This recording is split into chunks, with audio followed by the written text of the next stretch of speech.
राधे राधे, जय Shri Krishna. Chocolate mummy से मैं सीमा सिंह आपका स्वागत करती हूँ। आज मैं आपको नाग पंचमी की प्रमुख प्रमुख व्रत कथाएं सुनाने जा रही हूँ।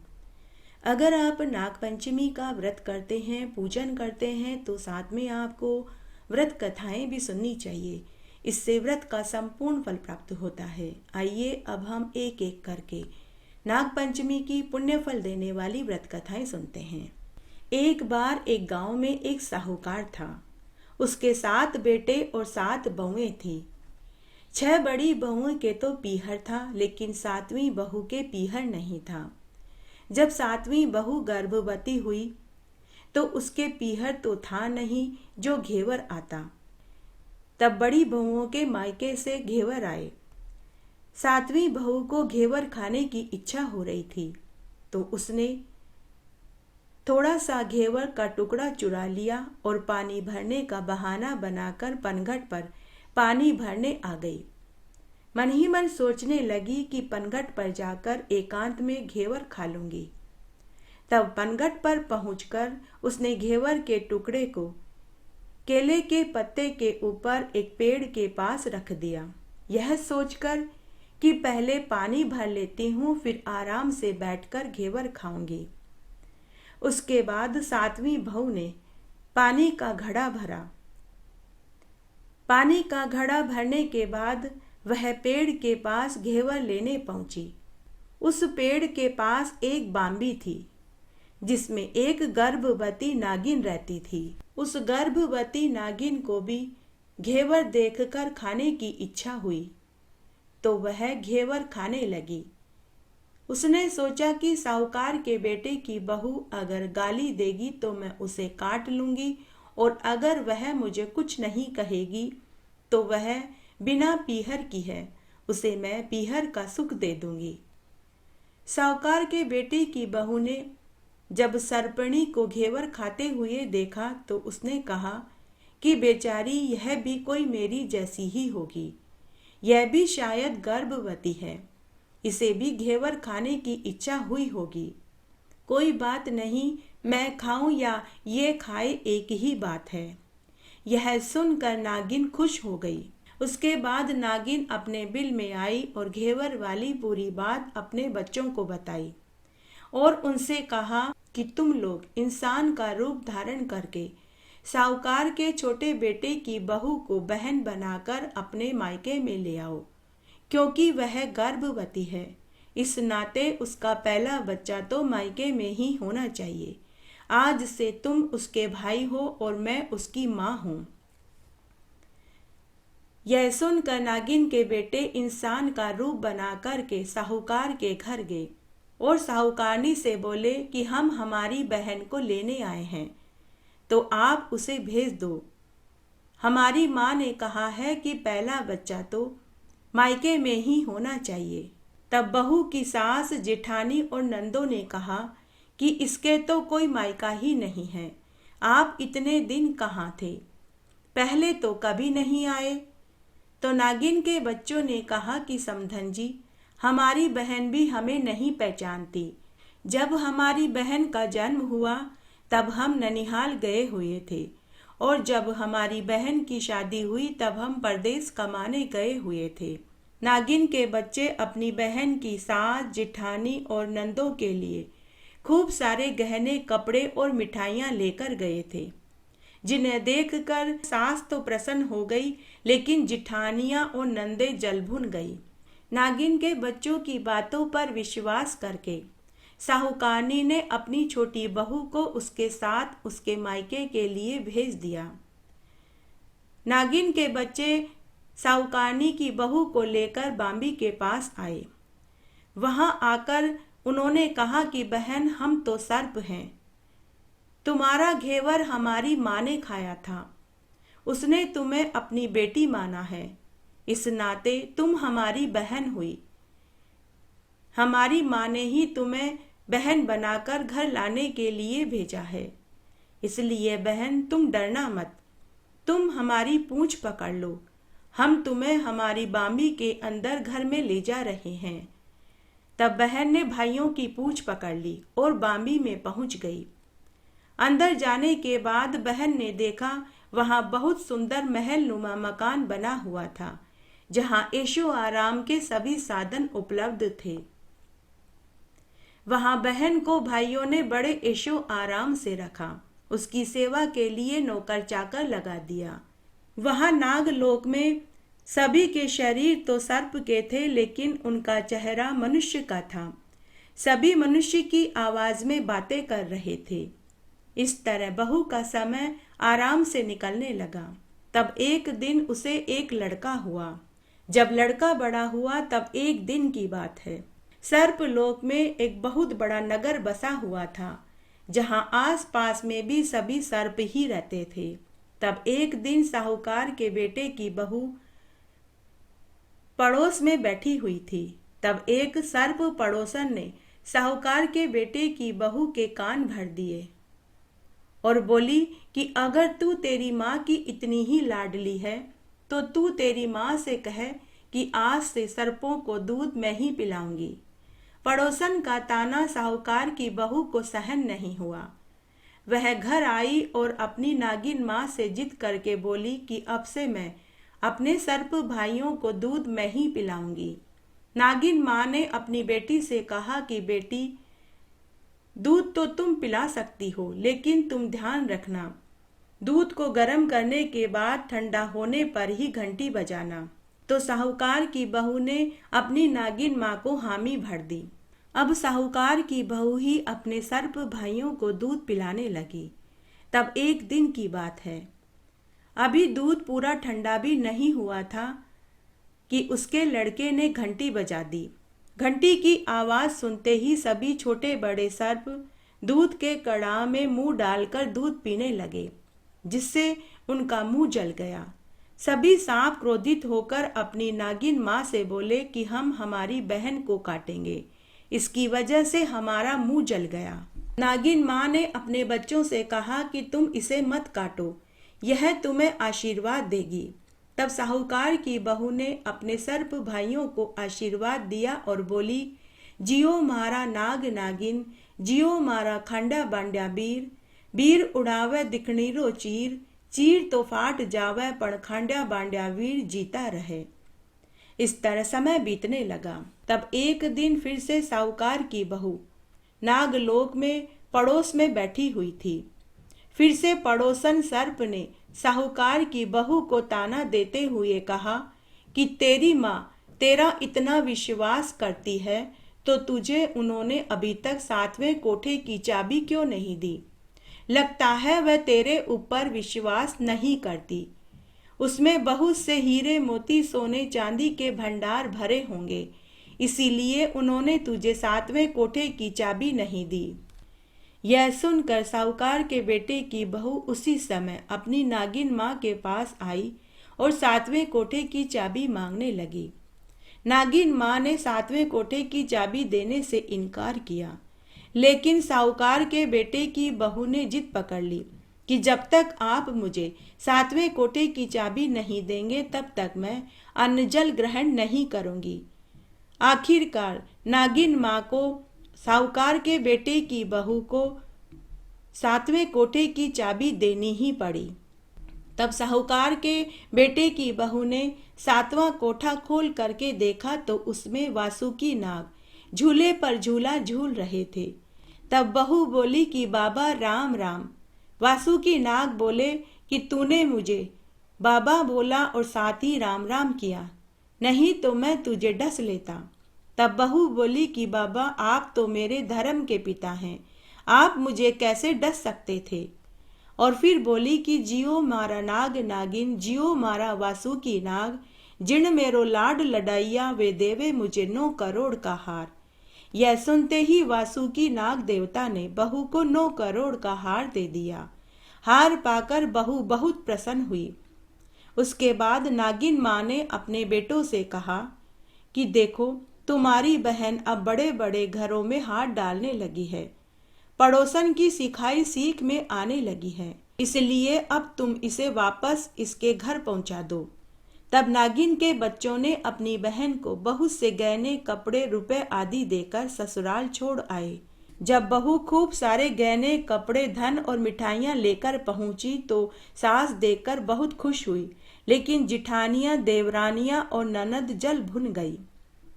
तब एक दिन की बात है, साहूकार की छोटी बहू का बच्चा झाड़ू तोड़ रहा था। तब ताई चाची और बुआ ने ताने देते हुए कहा कि अरे हमारी झाड़ू मत तोड़, तुझे झाड़ू तोड़ने का इतना ही शौक है तो तेरे नाना मामा के यहाँ से झाड़ू क्यों नहीं मंगवा लेता। ओने कोने में छिपे हुए सर्पों ने सुन लिया। उन्होंने जाकर अपनी माँ से कहा कि माँ, हमारी बहन के बच्चे को उसकी ताई चाची और बुआ ताने देती है, और फिर झाड़ू वाली पूरी बात बता दी। तब नागिन माँ ने अपने बच्चों से कहा कि तुम जाओ, 2 झाड़ू सोने की बनवाओ और 2 झाड़ू चांदी की बनवाओ और अपनी बहन के घर दे आओ। तब उन्होंने ऐसा ही किया। सोने चांदी की झाड़ू देखकर ताई चाची और बुआ जल भुन गई और कहने लगी कि इसके तो ताने मारने से भी धन बढ़ता है। इस तरह समय बीतने लगा। कुछ दिनों के बाद छोटी बहू का बच्चा गेहूं बखेर रहा था। तब ताई चाची और बुआ ने फिर से ताना मारा कि अरे गेहूं बखेरने का तुझे इतना ही शौक है तो तेरे नाना मामा से गेहूं की बोरियां क्यों नहीं मंगवा लेता। ओने कोने में छिपे हुए सांपों ने पुनः सुन लिया। उन्होंने जाकर अपनी माँ को फिर से पूरी बात बताई।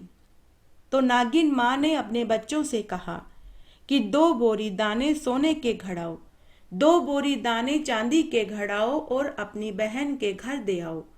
तब फिर से उन्होंने ऐसा ही किया। सोने चांदी के गेहूं के दाने देखकर ताई चाची और बुआ फिर से जल भुन गई और कहने लगी कि अरे इसे ताने मत दो, ताने देने से भी इसका तो धन बढ़ता है। समय बीतने लगा। एक दिन छोटी जेठानी रोटी बनाने के लिए घर के पिछवाड़े से लकड़ियां और छाने लेने गई तो उसने वहां एक सर्प को बैठे हुए देखा। जेठानी सोचने लगी कि छोटी बहू को छाने और लकड़ी लेने के लिए भेजती हूँ। जब वह यहाँ आएगी तो यह सांप उसे डस लेगा, इससे मुसीबत ही मिट जाएगी।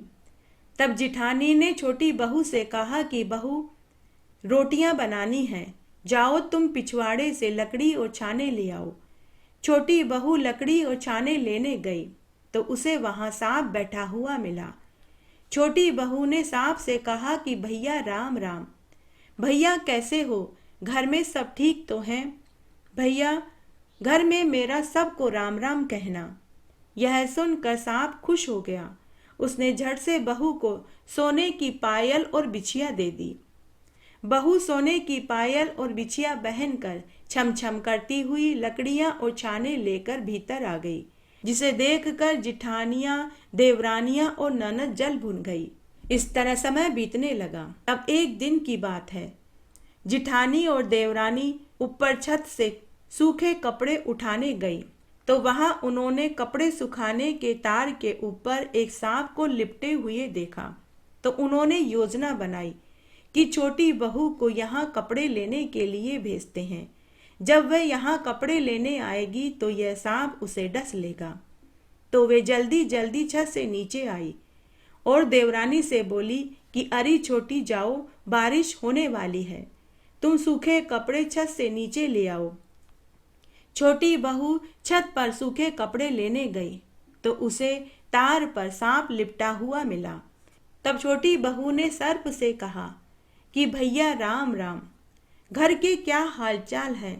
घर में माँ बाबूजी सब ठीक तो हैं? भैया घर में सबको मेरी तरफ से राम राम कहना, छोटों को प्यार कहना, बराबर वालों को मेरा नमस्कार कहना। यह सुनकर सांप खुश हो गया। उसने झट से अपनी बहन को सोने की अंगूठी दे दी। छोटी बहू सोने की अंगूठी पहनकर सूखे कपड़े लेकर छत से नीचे आ गई। जब सोने की अंगूठी जिठानी देवरानी और ननद ने देखी तो वे जल भुन गई। वे मन ही मन आपस में विचार करने लगी कि हमारे तो सारे उपाय व्यर्थ जा रहे हैं। यह तो किसी भी तरह से नहीं मरती, बल्कि ताने देने से इसका तो धन बढ़ रहा है। कि तभी देवर दुकान से आता हुआ उन्हें दिखाई दिया। तब उन्होंने देवर के कान भर दिए। तब सभी ने देवर से कहा कि देवर जी, आप तो रोज दुकान पर काम पर चले जाते हो। आपकी पत्नी आपके पीछे से सांप और बिच्छुओं से बातें करती है, उनसे दोस्ती करती है। अपनी भाभियों की बात सुनकर देवर उनकी सिखाई सीख में आ गया। रात्रि के समय उसने अपनी पत्नी से कहा कि सच सच बता, सांप बिच्छू तेरे क्या लगते हैं, जो तुझे काटने की बजाय तुझे गहने गांठे कपड़े रुपये और मिठाइयाँ देते हैं। सच सच बता, क्या तू भी कोई सर्पणी तो नहीं है? तू कोई जादू टोने तो नहीं जानती, या तू कोई जादूगरनी है? तो पत्नी ने कहा कि हे स्वामी, वे सब तो मेरे भाई भतीजे लगते हैं। फिर उसने घेवर वाली पूरी बात अपने पति को बताई। पति ने कहा कि क्या तेरे भाई भतीजे केवल तुझे ही बुलाते हैं? कभी अपने जवाई को क्यों नहीं बुलाते? ओने कोने में छिपे हुए सर्पों ने सुन लिया। उन्होंने जाकर अपनी माँ को पूरी बात बताई। तो माँ ने कहा कि बेटा, कल नाग पंचमी है, तुम जाकर अपनी बहन भांजे और जीजा को भोजन पर घर बुला लाओ। तब इंसान का रूप धर कर सांप अपनी बहन जीजा और बच्चे को भोजन पर बुला लाए। फिर उन्हें स्वादिष्ट भोजन कराया गया। भोजन कराने के बाद उन्हें खूब सारे गहने कपड़े रुपये और मिठाई देकर विदा कर दिया। वे खुशी खुशी घर लौट आए। बोलिए नाग देवता की जय, जय हो नागिन देवी की जय। हे नाग नागिन, जैसे आपने साहूकार की छोटी बहू का पग पग पर साथ दिया, उसे अमर पीहरवासा का सुख दिया, वैसा सबको देना। कहानी कहने वाले को, सुनने वाले को और हुक्कारा भरने वाले को। घटती हो तो पूरी हो, पूरी हो तो परवान चढ़े, भूले बिसरे नाम तेरे भंडार में भरे। शेष नाग, तक्षक और अनंत नाग, ये तीनों भाई हैं। इनके माता पिता कश्यप और कद्रु थे। नागराज सर्पों के राजा हैं। नागपंचमी के दिन महामृत्युंजय मंत्र का जाप करना चाहिए। हल्दी, रोली, चावल, फूल, कच्चा दूध, इत्र, मिठाई आदि से नागों की पूजा करनी चाहिए। सुगंधित इत्र व फूल नागों को बहुत प्रिय होते हैं। नागपंचमी के दिन व्रत करने वाले को न तो जमीन की खुदाई करनी चाहिए, न पेड़ पौधे काटने चाहिए, न सिलाई बुनाई कढ़ाई करनी चाहिए, न ही कोई सब्जी काटनी चाहिए। अर्थात कैंची, सुई और चाकू का इस्तेमाल व्रत करने वाले के लिए वर्जित है। त्रेता युग में भगवान राम के छोटे भाई लक्ष्मण ही शेष नाग के अवतार थे। तब उनकी पत्नी का नाम उर्मिला था।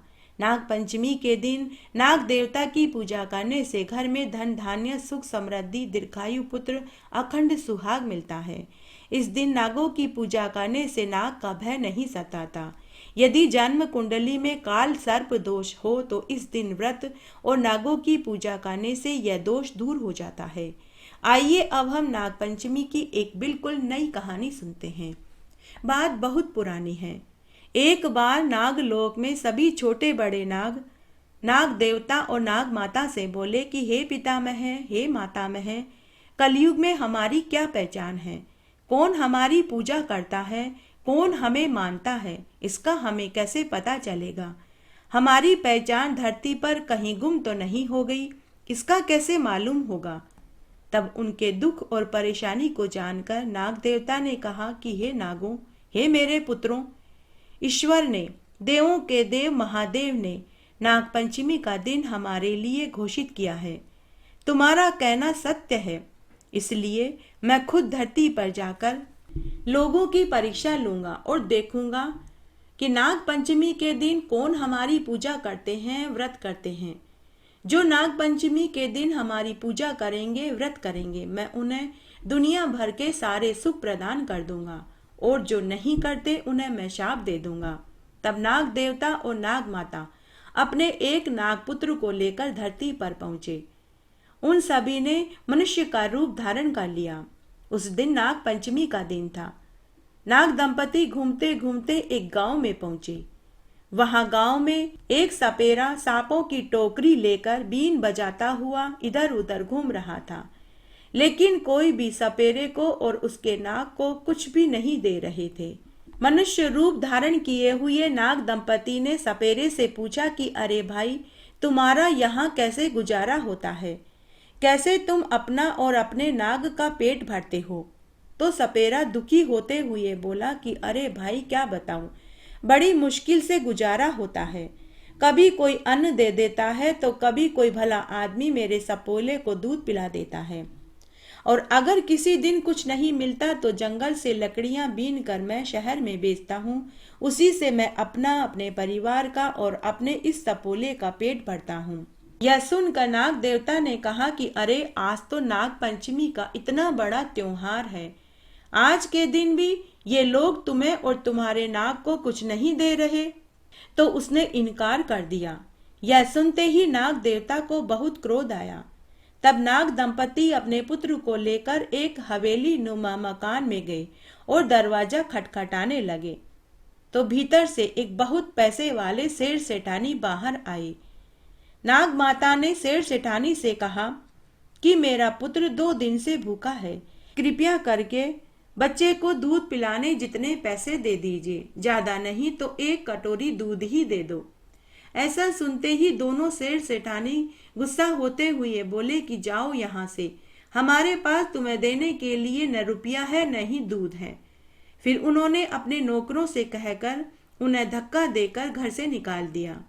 नाग दंपति अपने पुत्र को लेकर गांव के प्रत्येक घर में गए, लेकिन किसी ने भी उनकी मदद नहीं करी।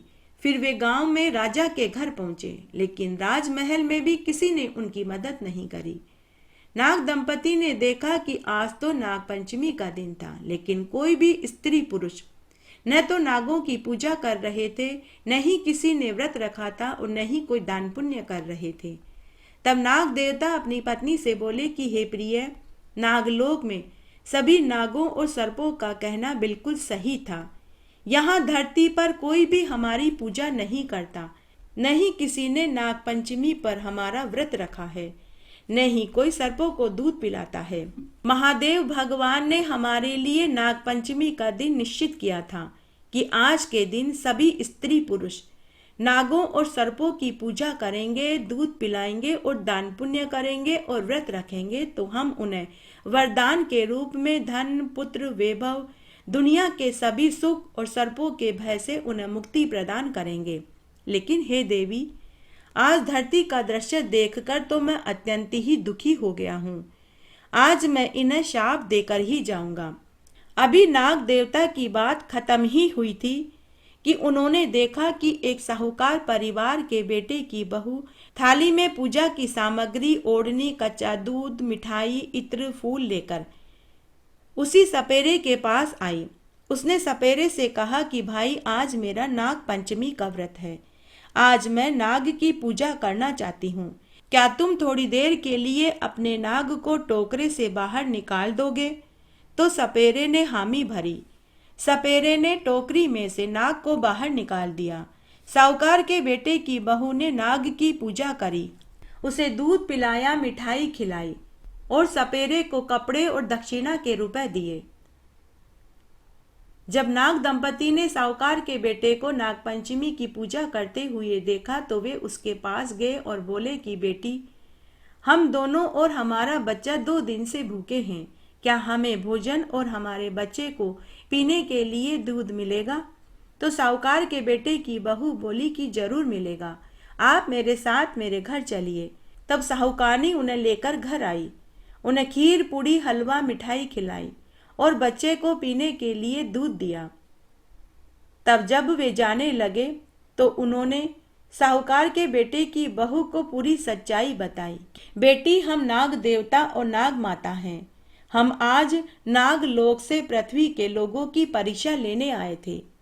पुत्री, तुम हमारी परीक्षा में सफल हुई। हम तुम्हें वरदान देते हैं कि तुम्हारा परिवार अढलक संपत्ति का मालिक बनेगा, तुम्हारा वंश हमेशा फलेगा फूलेगा, 10 दिशाओं में तुम्हारा यश, कीर्ति, वैभव फैलेगा। अगर तुम्हारे पिता नरक में होंगे तो इसी क्षण उन्हें स्वर्ग का वास मिल जाएगा। तब नाग नागिन ने साक्षात दर्शन दिए। साहूकार के बेटे की बहू ने उन्हें प्रणाम किया। फिर उन्होंने उसे साक्षात दर्शन दिए, आशीर्वाद देकर अंतर्ध्यान हो गए। रातों रात ही साहूकार का परिवार अढलक संपत्ति का मालिक बन गया। उनका घर धन धान्य से भर गया। उधर पूरे गांव में यह खबर आग की तरह फैल गई कि एक ही रात्रि में साहूकार अढलक संपत्ति का मालिक बन गया। उधर गांव में पूरी प्रजा, यहाँ तक कि राजा भी दरिद्र हो गया। हर परिवार में कोई न कोई बीमार पड़ गया। सबके खाने के टोटे हो गए। सभी गांव वाले और राजा साहूकार के घर पहुंचे और धन धान्य और अमीर होने का राज पूछने लगे। तब साहूकार के बेटे की बहू ने नाग पंचमी वाली पूरी बात बताई। उसने कहा कि नाग पंचमी के दिन नागलोक से नाग माता और नाग पिता आए थे। वे धरती पर लोगों की परीक्षा ले रहे थे, लेकिन उस दिन पूरी प्रजा ने उनकी कोई मदद नहीं करी। फिर साहूकारनी ने राजा से कहा कि महाराज, वे आपके महल में भी आए थे, लेकिन महल में भी उनकी किसी ने मदद नहीं करी। लेकिन उस दिन मैंने नाग पंचमी का व्रत किया था और नाग की पूजा करी थी और सपेरे को खूब दान भी दिया था। इसीलिए मेरा घर धन धान्य से भर गया और आप सभी दरिद्र हो गए। यह सुनकर पूरी प्रजा को और राजा को बहुत पछतावा हुआ।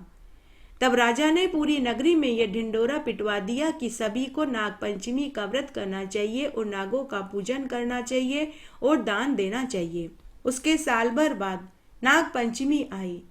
तब साहूकार के बेटे की बहू के साथ पूरी प्रजा ने और यहाँ तक कि राजा रानी ने भी नाग पंचमी का व्रत रखा और नागों की पूजा करी, जिससे उनका घर भी धन धान्य से भर गया। नाग पंचमी के दिन नाग पंचमी का व्रत करने और नागों का पूजन करने से बांझ स्त्री को पुत्र, कुंवारों को मन पसंद जीवन साथी, सुहागिनों का सुहाग अखंड और बुजुर्गों को बैकुंठ का वासा मिलता है। बोलिए नाग देवता की जय। नाग पंचमी की कहानी। एक बार एक गांव में बिना माता पिता की एक लड़की थी जिसका नाम ज्योति था। वह अपने दूर के रिश्ते के मामा मामी के साथ रहती थी। तब एक दिन जब ज्योति विवाह लायक हुई तो मामा मामी ने उसका विवाह कर दिया। जब वह विदा होकर जाने लगी तो मामा मामी ने कहा कि बेटी, हमने तुम्हें पढ़ाया लिखाया और बड़ा किया और विवाह किया। अब जो कुछ भी है तुम्हारा ससुराल है। अब तुम वापस पीछे मुड़कर कभी मत आना। तुम पल्लू में ये गांठ बांध लो। उसके बाद ज्योति अपने ससुराल में आ गई। ज्योति का पति बहुत समझदार युवक था, परंतु उसकी सास, ननद और जिठानियां हमेशा उसे ताने देती थी। कहती थी कि इसका तो कोई पीहर ही नहीं है, कोई भाई बहन भी नहीं, यह तो बड़ी अभागिन है। पैदा होते ही अपने माता पिता को खा गई। सास, ननद और जिठानियां ज्योति को कलमुही कहने लगी। सास कहती कि अरे तू तो कलंकिनी है, तुझे तो हमें 12 महीने झेलना पड़ेगा। पीहर होता तो कुछ दिन चली जाती, लेकिन हे ईश्वर, तेरे तो कोई आगे पीछे ही नहीं। ताने सुनकर ज्योति चुप रह जाती, कुछ नहीं कहती, लेकिन एकांत में जाकर वह बहुत रोती। मन ही मन सोचती कि ये सब मेरे बारे में सत्य ही कहते हैं। मैं बड़ी अभागिन हूँ। मेरे एक भाई भी नहीं। अगर एक भाई होता तो सावन के महीने में कुछ दिनों के लिए चली जाती। इस तरह ज्योति उदास रहने लगी। रह रह कर विचार करती कि अगर मेरा भाई होता तो मैं भी मायके जाती। ऐसे कितने ही सावन निकल गए। एक दिन की बात है, सुबह सुबह ज्योति घर की झाड़ू बुहारी करके कूड़ा कचरा बाहर फेंकने गई। कूड़ा फेंकने के बाद उसकी नजर एक सर्प पर पड़ी। उस सर्प के पीछे 4-5 आदमी डंडा लेकर उसे मारने के लिए आ रहे थे। शायद वे लोग सर्प को मारना चाहते थे। ज्योति खड़ी खड़ी सोचने लगी कि मुझे सर्प की रक्षा करनी चाहिए, परंतु कैसे करूं? तभी उसने कूड़े वाली टोकरी सर्प के ऊपर डाल दी। सर्प टोकरी के नीचे कुंडली मारकर बैठ गया। तभी वे 4-5 आदमी आए और ज्योति से पूछने लगे कि बेटी, क्या तुमने इधर सर्प को जाते हुए देखा? तो ज्योति ने झूठ बोलते हुए कहा कि हाँ, मैंने सर्प को देखा था, वो उधर झाड़ियों की ओर निकल गया। यह सुनते ही 4-5 आदमी झाड़ियों की ओर भाग गए। फिर डरते डरते ज्योति ने अपनी कचरे वाली टोकरी उठाई। तब सर्प ने ज्योति को देख लिया। उस समय तो सर्प चुपचाप चला गया। ज्योति भी घर आ गई। हमेशा की तरह सावन का महीना आया। ज्योति उदास थी। एक दिन उनके घर एक आदमी आया। उसने ज्योति की सास और जिठानी से कहा कि मैं अपनी बहन को लेने आया हूँ। उसे 1 महीने सावन में मायके भेज दीजिए। ज्योति की सास, ननद और जिठानियां बोली कि उस अभागन का तो कोई नहीं है, तुम कहाँ से उसका भाई बनकर आए हो। तो वह आदमी बोला कि समधन जी, बचपन में मेरे माता पिता ने मुझे रिश्तेदार के पास पलने के लिए छोड़ दिया था। बड़ा हुआ तो परदेश कमाने चला गया। बाद में आया तो पता चला कि मेरी बहन आपके घर विवाह होकर आई है। जब मुझे पता चला तो मैं यहाँ आया हूँ। मेरी बहन मुझे नहीं पहचानती। उस समय मेरी बहन बहुत छोटी थी। आप मेरे ऊपर विश्वास करिए, मैं ही उसका भाई हूँ। तब ज्योति अनमने भाव से अपने भाई के साथ चल दी। आधे रास्ते में आने के बाद ज्योति ने पूछा कि आप सच सच बताइए, आप कौन हैं, क्योंकि मेरा तो कोई भाई नहीं है। तब उस आदमी ने ज्योति की घबराहट को पहचान लिया। वह बोला कि बहन, तुम चिंता मत करो, मैं वही सर्प हूँ जिसकी तुमने जान बचाई थी। मैंने पता लगाया है कि तुम्हारे जीवन में भाई का अभाव है। मैं तुम्हारे उस कर्ज को चुकाना चाहता हूँ। ऐसा कहते कहते एक पहाड़ी के पास पहुँच गए। तब वह आदमी बोला कि बहन, तुम थोड़ी देर के लिए आंखें बंद कर लो, मैं तुम्हें पाताल लोक में मेरे घर ले जा रहा हूँ। तब ज्योति ने आंखें बंद कर ली। थोड़ी देर के बाद उसने अपने आप को एक आलीशान महल नुमा मकान में पाया। ज्योति के भाई ने अपनी बहन को एक बहुत सुंदर कमरे में ठहराया। उसकी सेवा के लिए खूब सारे दास दासियां लगा दी। ज्योति ने देखा कि वहां सभी का शरीर सर्प का था, लेकिन चेहरा मनुष्य का था। सभी मनुष्य की वाणी में बोल रहे थे। ज्योति को पता चला कि उसका भाई तो सर्पों का राजा था। उसके भाई ने ज्योति को अपनी पत्नी और माँ से मिलवाया। ज्योति उन्हें माँ और भाभी कहकर पुकारने लगी। ज्योति का वहां खूब मान सम्मान होने लगा। सभी उसका खूब ख्याल रखने लगे। ज्योति के भाई के घर में एक नियम था। हर रोज एक कड़ाह में बहुत सारा दूध गर्म किया जाता था, फिर ठंडा करते थे। फिर सभी सर्पों को बुलाने के लिए एक घंटा बजाया जाता था। सभी सर्प एक ही कड़ाह में दूध पीते थे। जब ज्योति वहां आई तो उसने यह काम खुद ले लिया। उसकी माँ ने कहा कि बेटी, एक बात का ध्यान रखना, दूध को गर्म होने के बाद ठंडा होने देना, उसके बाद ही घंटा बजाना। तब एक दिन गलती से ज्योति ने दूध गर्म होते ही घंटा बजा दिया। सभी सर्पों ने गर्म दूध के कड़ाह में मुंह डाल दिया, जिससे उन सभी का मुंह जल गया। सभी सर्प फुफकार भरने लगे और अपनी नागिन माँ से बोले कि इसने हमारा मुंह जला दिया, इसलिए हम इसे डसेंगे। सर्प माता ने कहा कि यह तुम्हारी बहन है, इससे गलती हो गई, इसे माफ कर दो। इस तरह समय बीतने लगा। ज्योति बड़े मजे से दिन काटने लगी। जब सावन का महीना खत्म हो गया तो ज्योति का पति ज्योति को लेने ससुराल आया। सर्पराज ने ज्योति और अपनी बहन को खूब धन धान्य, हीरे मणि, कपड़े, मिठाई देकर विदा कर दिया। सर्पराज ने ज्योति के पति को पाताल लोक में नहीं ठहराया था। उसके लिए धरती पर एक महल खड़ा किया गया था। उसी नकली महल में ज्योति के पति का आवभगत किया गया था। विदा होकर जब ज्योति अपने पति के साथ जाने लगी तो आधे रास्ते में जाते ही ज्योति का पति बोला कि मेरा दुशाला तो तेरे मायके में ही रह गया, चलो हम दुशाला लेकर आते हैं। ज्योति ने कहा कि मेरे भाई ने इतना धन दिया है, हम नया दुशाला खरीद लेंगे, लेकिन उसका पति नहीं माना। उसने कहा कि तू यहीं ठहर, मैं अभी दुशाला लेकर आता हूँ। ज्योति का पति वापस उसी स्थान पर पहुंचा, लेकिन वहां कोई महल नहीं था। दूर दूर तक धूल उड़ रही थी और एक पेड़ पर दुशाला लटक रहा था। यह देखकर ज्योति का पति घबरा गया। वह जल्दी जल्दी वापस ज्योति के पास आया और पूछने लगा कि तू कोई जादूगरनी है या कोई टोने टोटके जानती है जहां अभी थोड़ी देर पहले तेरे भाई का आलीशान महल नुमा मकान था, वहां तो दूर तक धूल उड़ रही है। जल्दी बता तू कौन है, नहीं तो मैं तुझे जान से खत्म कर दूंगा। ज्योति ने अपने पति को सर्प वाली पूरी सच्चाई बता दी, लेकिन उसके पति को विश्वास नहीं हुआ। उसका पति अपनी पत्नी को मारने लगा। तभी ज्योति ने हाथ जोड़कर सर्प देवता से विनती करी कि हे सर्प देवता, अगर आप वास्तव में मेरे भाई हैं तो आप प्रकट होकर मेरे पति के भ्रम को दूर कीजिए।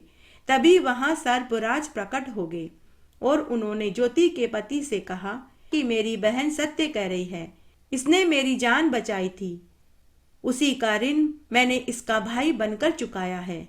जब तक मैं जीवित रहूंगा अपनी बहन की रक्षा करता रहूंगा। फिर सर्पराज बोला कि जो कोई भी नाग पंचमी के दिन इस कहानी को पढ़ेगा, सुनेगा और हुक्कारा भरेगा, उसका घर धन धान्य से भर जाएगा। कुंवारी सुनेगी तो उन्हें मनपसंद जीवन साथी मिलेगा। बांझ स्त्री सुनेगी तो उसे संतान सुख की प्राप्ति होगी।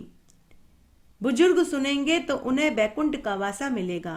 कुंवारी सुने घरवर पाए, परणी सुने पुत्र सुख पावे, बुजुर्ग सुने स्वर्ग का वासा पावे और सभी को भाई का सुख मिले।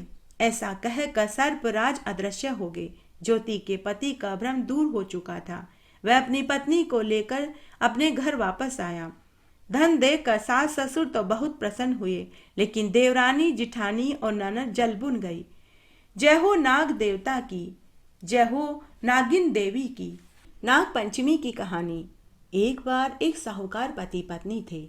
उनके 7 पुत्र और 1 पुत्री थी। सभी का विवाह हो चुका था। साहूकार के पास कई बीघा जमीन थी जिस पर वे खेती बाड़ी करते थे। साहूकार के पूर्वजों से उन्हें यह जमीन मिली थी। साहूकार के पूर्वजों ने खेती की जमीन पर एक बड़ा भारी टुकड़ा नाग देवता के स्थान के नाम से छोड़ रखा था। उस स्थान पर उन्होंने एक बड़ा चबूतरा बना रखा था जिस पर एक बड़ का पेड़ उगा हुआ था। उस बड़ के पेड़ के नीचे एक नाग नागिन का जोड़ा अपने बच्चों के साथ रहता था। इस तरह नाग पंचमी के दिन साहूकार दंपति वहां आकर पूजा करते थे और व्रत रखते थे। इस तरह समय बीत रहा था। तब एक बार साहूकार दंपति की आगे पीछे मृत्यु हो गई। उसके बाद साहूकार के बेटे ही उस जमीन पर खेती बाड़ी कर रहे थे। उनकी बहन ससुराल में सुखी जीवन जी रही थी। तब एक बार की बात है, बारिश का मौसम था, सावन का महीना था, नई फसल उगाने का समय आ गया था। तब सभी भाइयों ने सोचा कि जमीन के एक बहुत बड़े टुकड़े पर चबूतरा बेकार में ही बना हुआ है। अगर उस चबूतरे को तोड़ दिया जाए तो वहां भी हम फसल उगाएंगे, इससे फसल ज्यादा पैदा होगी। तब उन्होंने पूर्वजों के द्वारा खेत पर नाग देवता के नाम से बनाए हुए स्थान को ट्रैक्टर चलाकर हल जला दिया। जिस स्थान पर उन्होंने ट्रैक्टर चलाकर हल जोता था, उस चबूतरे के नीचे नाग नागिन का जोड़ा अपने बच्चों के साथ रहते थे। उस समय नाग नागिन अपने बच्चों के लिए भोजन की तलाश में गए हुए थे। ट्रैक्टर और हल चलाने से नाग नागिन के सभी बच्चे मर गए। थोड़ी देर के बाद जब नाग नागिन लौटे और अपने बच्चों को मरा हुआ देखा तो उन्हें बहुत क्रोध आया। तब उन्होंने प्रण लिया कि जिन्होंने भी हमारे बच्चों को मारा है, हम उसके पूरे वंश को खत्म कर देंगे। तब नाग नागिन ने साहूकार के 7 बेटों, बहुओं और उनके बच्चों को मार डाला। उसके बाद साहूकार की बेटी को खत्म करने के लिए वे उसके ससुराल की ओर चल दिए। उस दिन नाग पंचमी थी। साहूकार की बेटी बड़ी ही धार्मिक प्रवृत्ति की थी। उस दिन उसका नाग पंचमी का व्रत था। वह पूजा की थाली हाथ में लेकर नाग पंचमी के दिन नागों की पूजा करने के लिए घर से निकली तो उसे रास्ते में नाग नागिन का जोड़ा दिखाई दिया। साहूकार की बेटी नाग नागिन का जोड़ा देखकर उन्हें प्रणाम करके स्तुति करते हुए बोली कि आज तो मेरा दिन बहुत अच्छा है, आज मुझे आपके दर्शन होंगे। आज मेरा नाग पंचमी का व्रत है, मैं आपकी पूजा करना चाहती हूँ। क्या आप थोड़ी देर के लिए कुंडली मार कर बैठ जाएंगे? तो नाग नागिन कुंडली मार कर बैठ गए। साहूकार की बेटी उनकी पूजा करने लगी। उसने रोली का छींटा दिया, चावल लगाए, मोली बांधी, मिठाई खिलाई, दूध पिलाया और बोली, नाग पंचमी को आसरो भर्या रवै पीहर सासरो। ऐसा उसने 5 बार बोला। फिर उसने वहीं बैठकर नागपंचमी की कहानी सुनी। नाग नागिन मन ही मन सोचने लगे कि यह तो बड़ी ही भोली है। हम तो इसके पीहर वालों को खत्म करके इसे मारने आए थे और यह तो हमारी ही पूजा कर रही है। पूजा करने के बाद साहूकार की बेटी ने नाग नागिन से वरदान मांगा कि हे नाग नागिन, मुझे वरदान दीजिए कि मेरा सुहाग अमर अजर रहे, मेरे बच्चे दीर्घायु हो और मुझे अमर पीहरवासा का सुख मिले। इस तरह साहूकारनी की बेटी ने नाग नागिन को 3 वचनों में बांध लिया। 3 वचनों में बंधे होने के कारण नाग नागिन ने साहूकार की बेटी को वरदान भी दे दिया। वरदान देने के बाद उन्होंने साहूकार की बेटी को पूरी सच्चाई बताई। बेटी, तेरे भाई और भाभीियों ने खेत पर बने चबूतरे को तोड़कर उस पर ट्रैक्टर और हल चला दिया। वहां हमारा बिल था। उस बिल में हमारे छोटे छोटे सपोले बच्चे थे, जिससे वे सभी मर गए। हमने प्रण लिया था कि जिसने भी हमारे बच्चों को मारा है, हम उसके पूरे परिवार को खत्म करके रहेंगे। इसलिए बेटी, हम तेरे पूरे परिवार को खत्म करके तुझे मारने आए थे, लेकिन तूने आज नाग पंचमी का व्रत रखा, हमारी पूजा करी और हमें 3 वचनों में बांध लिया, इसलिए हमें तुझे वरदान देना ही पड़ा। नाग नागिन की बात सुनकर साहूकारनी की बेटी बोली कि हे नाग देवता, हे नागिन देवी, मेरे भाई भाभी को क्षमा कर दो, वे नासमझ हैं। मैं आपके स्थान वाली जगह पर एक बहुत बड़ा मंदिर बनवाऊंगी। आप कृपा करके मेरे भाई भाभी और भतीजों पर दया करें। तब नाग नागिन को उसके ऊपर दया आ गई। उन्होंने सोचा कि इस बिचारी ने हमारी पूजा करी है, आज इसने हमारा व्रत रखा है। अगर आज हमने इसका कहना नहीं माना, इसका सत्य नहीं रखा, तो कलयुग में हमें कौन मानेगा। तब नाग नागिन ने उसे वरदान दिया कि जा बेटी, हम तुझे वरदान देते हैं, तू यह अमृत मणि ले जा। इसको तू अपने मृत भाई भाभी और भतीजों के सिर पर अड़ा देना, वे सभी जीवित हो जाएंगे। इसके बाद नाग नागिन उसे वरदान देकर अंतर्ध्यान हो गए। साहूकार की बेटी उसी समय भागी भागी अपने मायके में आई। अपने मृत भाई भाभी और भतीजों के सिर पर अमृत मणि अड़ा दी, जिससे वे आंखें मलते हुए, अंगड़ाई लेते हुए उठकर खड़े हो गए और बोले कि हम तो बहुत गहरी नींद से उठे हैं। बहन बोली कि ऐसी नींद तो किसी दुश्मन को भी नहीं आनी चाहिए। तब साहूकारनी की बेटी ने अपने भाई भाभी को पूरी सच्चाई बताई। सच्चाई सुनकर भाई और भाभीियों को बहुत पछतावा हुआ। उन्होंने अपनी गलती की क्षमा मांगी। उन्होंने उस खेत पर उसी स्थान पर नाग नागिन के लिए एक मंदिर बनवा दिया और उस अमृत मणि को उस मंदिर में स्थापित कर दिया, जिससे उनका घर भी धन धान्य से भर गया और उनके वंश की जड़ हरी भरी हो गई और वे सभी इस जीवन के सुख भोग कर मरने के बाद बैकुंठ लोक को प्राप्त हुए। बोलिए नाग देवता की जय, बोलिए नागिन देवी की जय। नाग पंचमी की कथा सुनने के बाद गणेश जी की कहानी जरूर सुननी चाहिए, तभी पूर्व में सुनी हुई कहानियों का संपूर्ण फल मिलता है। आइए अब हम गणेश जी की कहानी सुनते हैं। एक बार नदी के किनारे पाल, पथवारी और गणेश जी में झगड़ा हो गया। वे आपस में कहने लगे कि मैं बड़ा हूँ। तभी उधर से एक ब्राह्मण का लड़का गुजरा।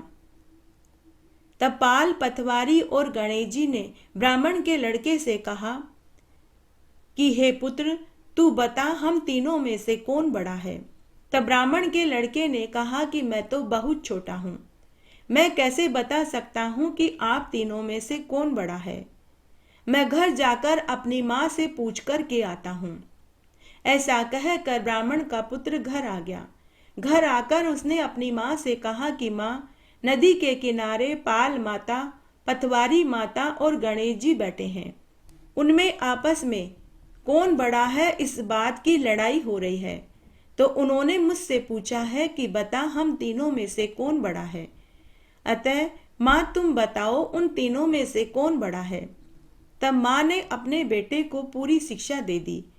पूरी बात सुनकर ब्राह्मण का पुत्र वापस नदी के किनारे आया। तब ब्राह्मण के पुत्र ने पाल माता से कहा कि हे पाल माता, आप सबसे बड़ी हैं। आपके पाल पर सभी लोग स्नान करने आते हैं। मेले कुचेले होते हैं, स्नान करके वे उजले हो जाते हैं। आप सबके पापों को धो डालती हैं, इसलिए आप बड़ी हैं। उसके बाद ब्राह्मण पुत्र ने पतवारी माता से कहा कि हे पतवारी माता, आप बड़ी हैं, जो बेटे और पोतों के वंश को बढ़ाती हैं। उसके बाद ब्राह्मण पुत्र ने गणेश जी से कहा कि गणेश जी महाराज, आप बड़े हैं, आप रिद्धि और सिद्धि के देने वाले हैं, सभी की मनोकामनाओं को पूरी करते हैं, इस प्रकार आप बड़े हैं। ब्राह्मण के बेटे ने तीनों को ही बड़ा बता दिया। ब्राह्मण के पुत्र का जवाब सुनकर तीनों ने ही ब्राह्मण के पुत्र से कहा कि हे ब्राह्मण के पुत्र, तूने न्याय तो बहुत बढ़िया किया। पाल पर कंकर पत्थर पड़े हैं, उन्हें तू समेट कर ले जा और अपनी ओबरी में डाल देना। लड़का वहां से कंकर पत्थर लेकर अपने घर आया और ओबरी में डाल दिया। सुबह उसकी माँ उठकर झाड़ू लगाने गई तो ओबरी में हीरे मोती जगमग कर रहे थे। माँ ने अपने पुत्र से पूछा कि हे पुत्र, तू यह धन कहाँ से चोरी करके लाया? तो पुत्र ने अपनी माँ को पूरी बात बताई कि माँ, मैंने कोई चोरी नहीं करी। कल मैंने पाल, पतवारी और गणेश जी का न्याय किया था, तो उन्होंने ही मुझे यह सब दिया है। यह सुनकर ब्राह्मणी खुश हो गई। तब पाल, पतवारी और गणेश जी की कृपा से उस ब्राह्मण का घर अन्न के भंडार से भर गया। बेटे और पोतों से उसका वंश बढ़ने लगा। हे पाल, पतवारी और गणेश जी, जैसा आपने ब्राह्मण के पुत्र को दिया वैसा सबको देना, कहानी कहने वाले को, सुनने वाले को और हुक्कारा भरने वाले को।